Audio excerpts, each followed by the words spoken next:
Our interviews on Ray and Dregs this year are brought to you by our good pals at Canadian Club Whiskey, who are asking, are you over beer?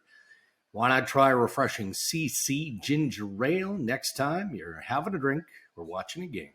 All right, thrilled to be joined on the Ray and Dregs Hockey Podcast by Rod Brind'Amour, the head coach of the Carolina Hurricanes. And man, you guys are facing adversity. Every team does, but with a string of injuries.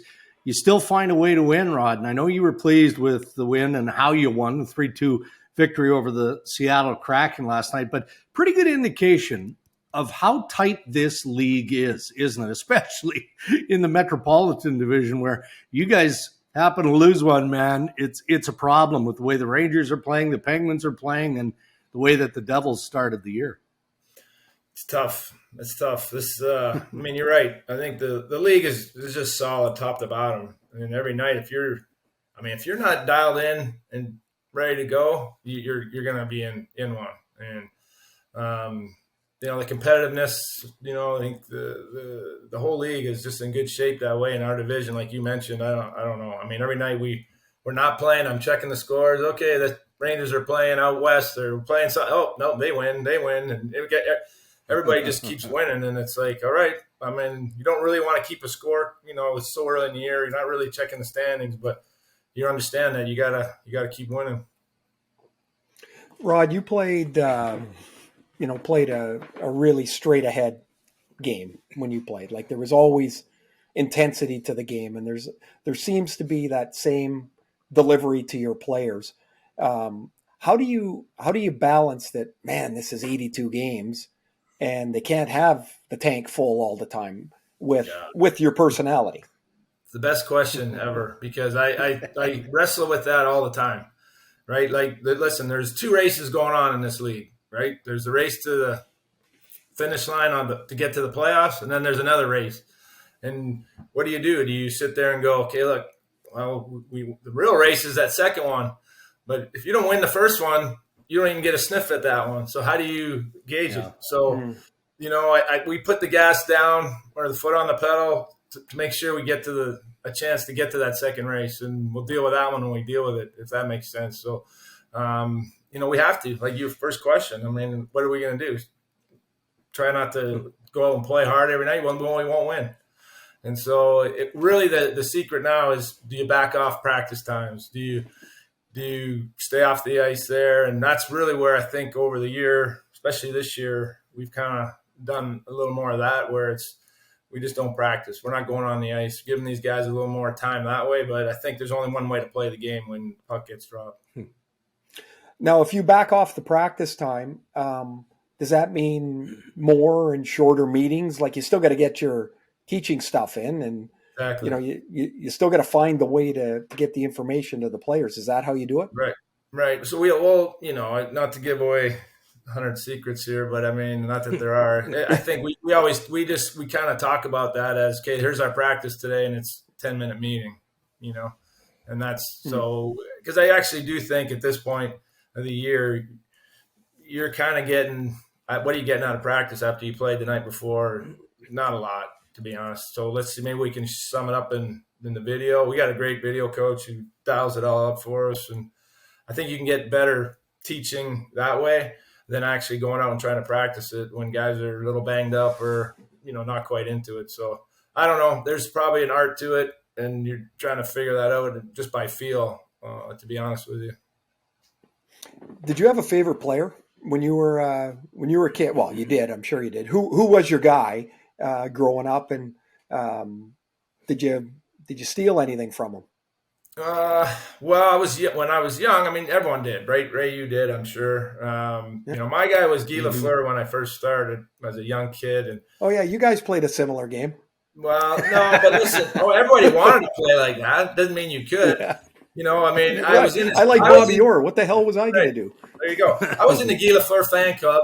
I got his poster signed. It's in my room. And then, as I grew older, then Gretzky became my guy.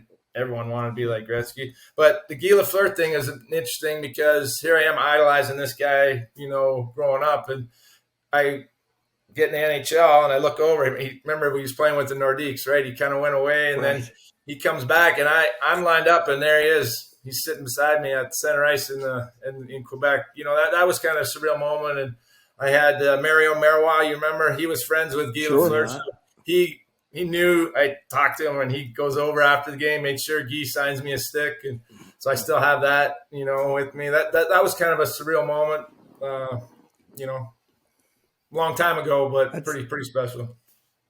Well, it's funny because you're right. We all picked a player. We all followed a team. We all had somebody that, we wanted to be, whether it was just in road hockey or not, because I couldn't play like Bobby Orr.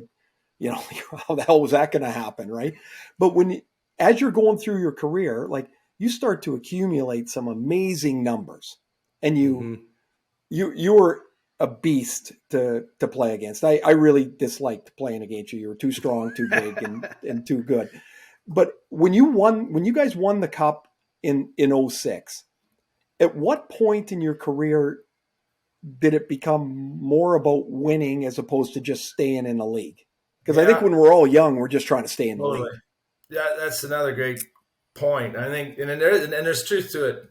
You get the young guys, you're trying to prove yourself. You want to stay in this league. You want to, make a living out of this, right? And you want to make a good living. And so, you got to put up numbers and you got to do this and this. But at the same time, you're in the ultimate team sport that there is. So the trick really is to get the young guys to buy into, hey, we got to win, right? Mm-hmm. All well knowing, man, I got to get my points to get that contract. I mean, it's pro sports. That's how it is.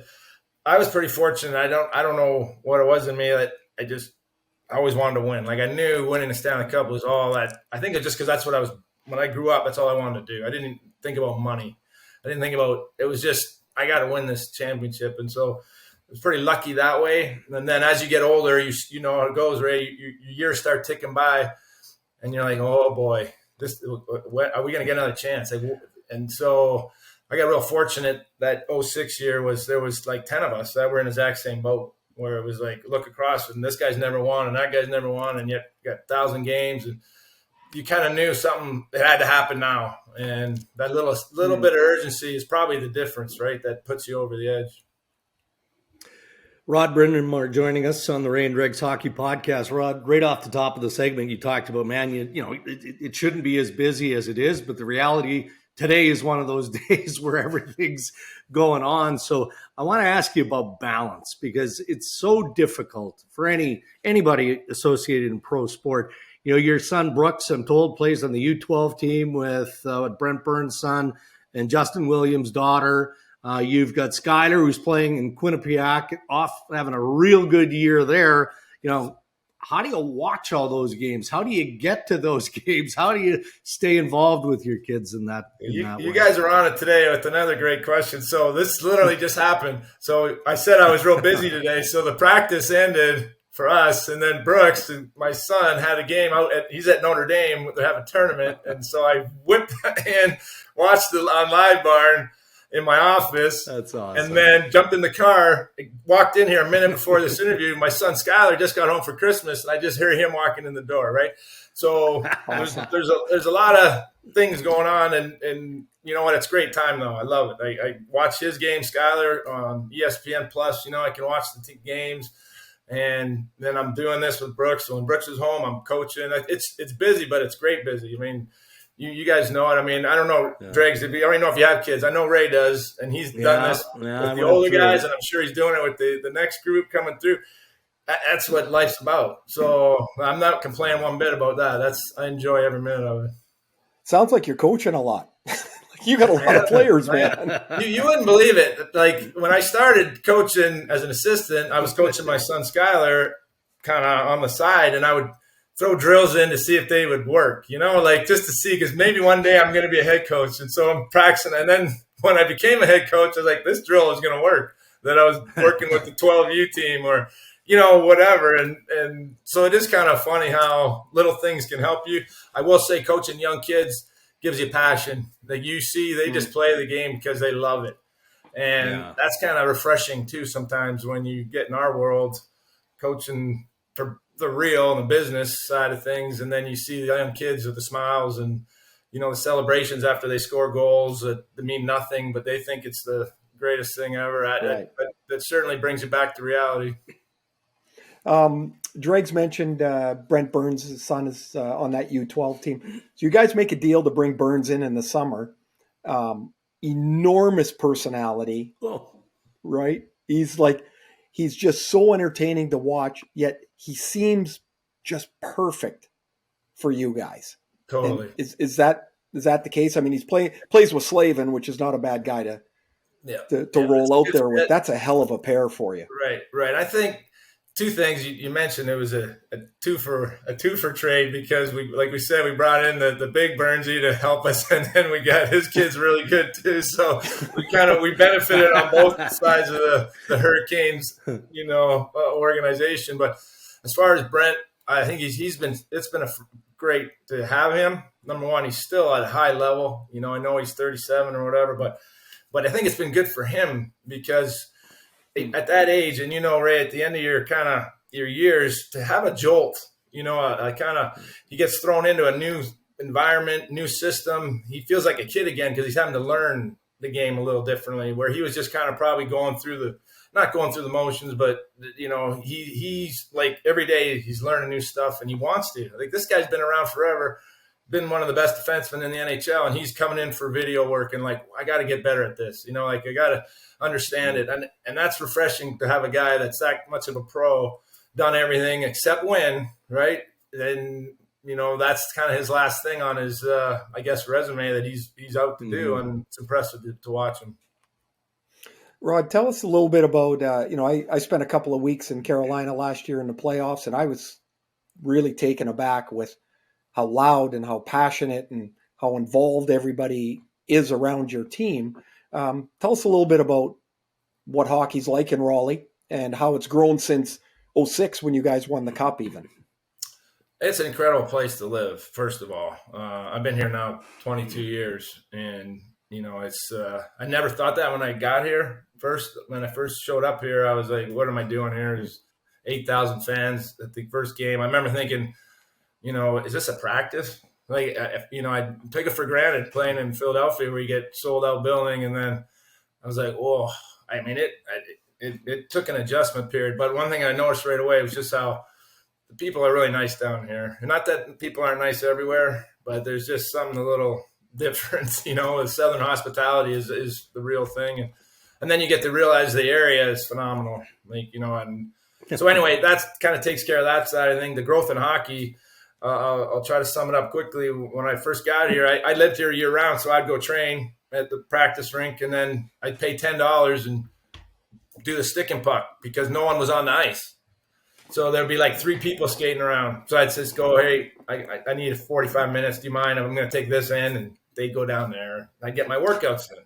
Well, now, like just for an example, you have to actually get a slot because they only allow 30 people on the ice for stick and pucks. And it's like you have to pay in advance. You know what I mean? Like the hockey's blown up. Hang on. You were training, you're training for the NHL in stick and puck. Yeah. Well, it's the only way I get ice time. Like, like now, listen, Ray, now you wouldn't believe what goes on here. It's everywhere, but now they rent the ice for the guys, right? They make sure that guys have ice time whenever you want. Right. It's that trainer full time sitting there for you. I had a key. Yeah. I felt great that I had a key to get into the room and figure it out, right? So we definitely take care of the players here, which is great. I'm happy that we do that. But the growth of hockey here is phenomenal, and the amount of kids playing, it's just exploded, and that's the best part about it. And we have good hockey down here now. I wish there was more closer like teams to play against. Like I said, we have to travel everywhere to play AAA hockey, but there's enough kids to play AAA. It's just very expensive because you have to travel everywhere, and that's tough. But it's here for sure. Last one for me, Rod, was I don't know if you think about it, but I do every time the Hall of Fame announcements come out. Your numbers say you should be there. I think I've got a pretty good grasp on the players I played against who I think, gee, that guy is a Hall of Famer, and in my mind, you should be. Do you think about it? Do you wonder? Appreciate you saying that. The hard part for me is every year when it comes up, it's like I'm like the most talked about guy. Like it's like they constantly bring this up, and I'm like, okay, like either put me in or just say you can't, because it kind of gets awkward always having to talk about it. I think in light with some of the guys that have gone in lately, like you say, they're guys that you played against. You're like, ooh, maybe I deserve to be in if that guy's in. I mean, and if you just took my picture off and just put my bio up, I saw someone do a nice piece. I think it was Sarah Sivian, and just take the picture away and just threw all the numbers, and then she put it with 10 other people that just got in, and I'm like, wait a minute, that guy should be in over here on the left, but then you stick my picture there, and then, oh wait, he doesn't belong. So I don't know how it works. We do know, like anything, you got to have an advocate in that little group, right? So I'm sure there's something that's pulling away on that. If it happens, I'll be happy. Hey, listen, I will say this. If it happens, I hope it happens sooner than later, because, as you know, it's about the people that help you get there that you want to thank. And my parents are getting older, and you know what I mean? It would mean a lot. If it's going to happen, then let's do it so I can thank them, because if it's too late, it's going to be too late, if you know what I mean. So we'll see how that all shakes out. But I appreciate you very much for saying that. Well, I mean, I echo Ray's sentiment on that 100%. You are a Hall of Famer, Rod, no question. So we'll let you go. We know that you're slowly getting healthy. The Carolina Hurricanes had a good run to this point, and we look for great things as the season progresses. So all the best. Appreciate it. Thanks for doing this. Thanks, guys. And I hope our team gets healthy. I'd love to see what we can do. We got a few guys still on the shelf, like Pacioretty. I'm first day skater with us today. I'm excited to see this guy in a uniform whenever that happens, because he's something. He's something. So hopefully it works out. Well, have a great Christmas, Rod. Enjoy Skylar back home and the family, and hope Santa's good to y'all. Appreciate it, guys. Merry Christmas. Hey, thanks for tuning into our YouTube channel. And while you're here, why don't you do us a solid? Hit like and subscribe. Yeah, you'll get access to all the latest uploads. You can stay updated on the latest news and interviews from the Ray and Dregs Hockey Podcast. It only takes a couple of seconds. And from what I'm told, it helps with our algorithm thingamajig. Anyway, we appreciate the support.